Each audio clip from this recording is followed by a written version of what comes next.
Hey, welcome back. So, if you remember in one of my last videos, I talked about putting wheat down on my banks late fall, trying to hold the dirt in for the winter months because we get a whole bunch of rain, and it would have not been good if it was just dirt banks. So, didn't really know what to do because grass seed takes forever.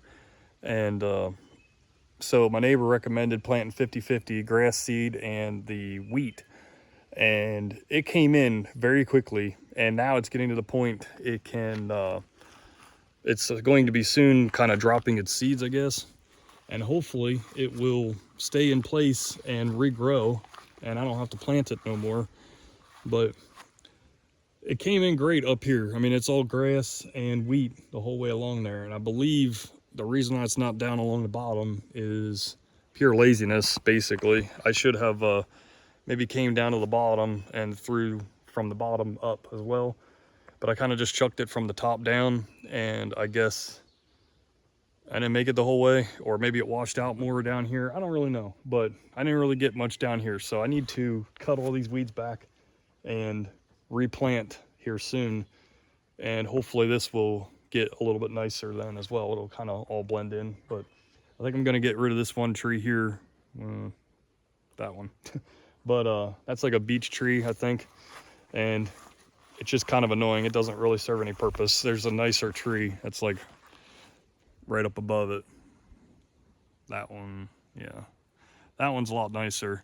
This thing here is just kind of dumb. So, and it kind of stuns the growth of the grass and the wheat under it. So I can't have that. So that one's gonna go. But yeah, grass seed's less than half the price of the Kentucky Fescue 31 grass seed that I was buying. So if that, I mean, all this is the fescue grass. So if the wheat holds up, and if it grows again in the spring, or after these seeds fall and it regrows itself, that'll be a lot better of an option for, I guess, ground control. So, and it definitely takes away all the weeds too. I mean, there's like nothing else growing in there. It's just grass and wheat, which is really cool. And then obviously where I did not plant or didn't get enough of it, it got all grew up by weeds. So I'm kind of excited to get these banks cleaned up and do that, but it's way too hot right now. And this is tick season and copperheads and all that fun stuff. So I'm not going to be rooting around in this any more than I have to, for right now at least. I'll work on these banks here in the fall. But so yeah, there's kind of an update on that. But then also, I don't know if I mentioned it or not, but so a couple weeks ago I went riding and ended up I got a tick bite. I got a tick on me like normal. You just grab it and pull it off, whatever. Well, he was attached. Didn't really think anything of it, but I pulled it off, and then I don't know, like 2 days later, it was getting a little bit bigger, and then it was like Sunday when I had the tick bite, or the tick was on my leg, and then Thursday I started like not feeling great, and I asked the wife and a couple people from work, like, does this look normal? Because it was probably like size of a quarter, maybe a little bit bigger, and it almost looked like it was spreading out. It was really red. So sorry, I'm trying. Anyways, so it was like really red, and it was kind of looking a little suspicious. So everybody told me I should probably go get it checked out. So I went to an urgent care Friday morning, and the lady's like, oh yeah, that's definitely not good. So she took 2 vials of blood and got me on some kind of antibiotic for 14 days. So I did that, and then she says, eat red meat every day until you get your results back. So, okay. So there's like 4 main illnesses right now in Kentucky, at least, that the ticks carry. It's alpha-gal, which is the red meat disease, and then you got Rocky Mountain spotted fever, and then you have Lyme's, And I think there was a fourth one. I can't remember what the fourth one is though. But so she says, you know, if you have the alpha gal and you eat red meat every day, you'll be able to kind of diagnose yourself. You'll start realizing you don't feel good eating it, instead of waiting a couple months or something and then eating red meat, and then you can almost like die, I guess. So yeah, it's best to try it, like try to eat red meat every day until at least you get your results. And so about a week later, she calls me and says that I have the spotty fever, the Rocky Mountain spotted fever. And that makes total sense why Thursday started feeling weird. Friday, I felt like crap. I actually called in Friday. Never called in really at all, and until here, and I had that. So it makes total sense how I was feeling. But so it's been 3 weeks, 3.5 weeks since the tick bite, and I feel fine, as fine as I can be. There's like no long-term effects as long as you catch it soon enough, which they say I did, so that was good. So yeah, if you don't get checked out and you let it go too long, you could be in really bad shape. So I guess that goes for most tick bites. If you just let it go, it could be really bad. So yeah, nothing to mess around with. And especially like right now, at least here around my property, the ticks and the copperheads are so crazy right now. Like, they're everywhere. So I haven't seen a copperhead yet this year, but the last 2 years I've been killing them in our driveway and like right around the garage. And I mean, they're all over, and then you see them in the woods. But so far this year I have not seen any, but I'm also trying to stay out of the woods as much as I can. And the ticks, I was just up there a couple days ago changing the trail camera cards, and I had 4 like little, I guess they're seed ticks on my ankles. And so when I got back to the house, kicked my shoes off, and I had one trying to stick itself between my 2 toes. So that was cool. So I got him out, and I mean, that all looks okay so far. So I'm just keeping an eye on him. But yeah, we have a lot of ticks, and then we have a lot of like spiders and all that fun stuff. Every season around this time, like dead summer, you got to be careful. But come like August, it seems like they all kind of go away. I don't know why, but come August, we don't really have any more ticks, and you just got to be careful with like yellow jackets from there then. But anyways, so this is my back bank behind the house here. I did the same with this. I put the fescue, grass seed, and wheat, but this back here ain't working as great. This dirt here was like, and you can almost tell it was more like bluish and very red clay. So when we bought this, I don't know if you never really saw any other videos, but so this whole hillside here down to like, well, basically down to the garage was all on a hill. It all looked pretty much like this in here. When I came here, I just told them I wanted my house here. So they plowed or bulldozed the big flat area here, well, flat-ish, and then we put our house here. So I mean, this here is like, this was deep into the dirt, so we're down into the nasty dirt. And I guess I should have put topsoil down over top of all this, but I didn't really think much of it. I never had this kind of issue before. So, but no grass really wants to grow on this, so we're trying. We threw lime down, but that didn't help. I do like a weed and feed spray, that didn't really do anything. So it's coming in slowly but surely. It's just taking a while. And actually it's holding its own when it rains a lot. Like over here, it struggles more, but it also gets like the full blunt of the sun all day. So it gets, it's a little rough back here, but it's getting there. It's a work in progress. But I also talked about underneath the house with the water building up, having water issues. So I had 3 companies come out and look at my issue, and I had 2 that never really gave me any pricing. They didn't really act like they cared. And then the other one, he gave me a quote for 17 grand.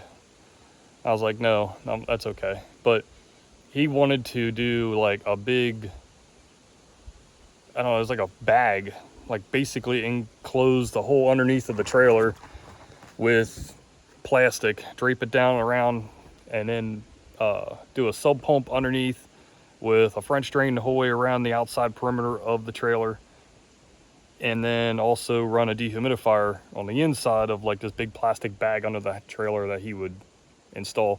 So it was like a $17,000 process. I said, heck no, I'm not doing that.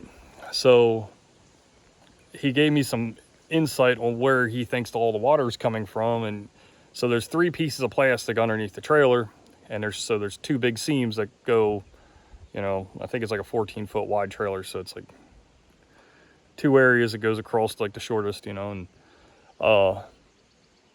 so they're not taped or something, they're not really like sealed there, so I guess there's a spring underneath the trailer, and when we get a lot of rain, the water will actually come up between the 2 seams, and it just kind of ponds up under the trailer.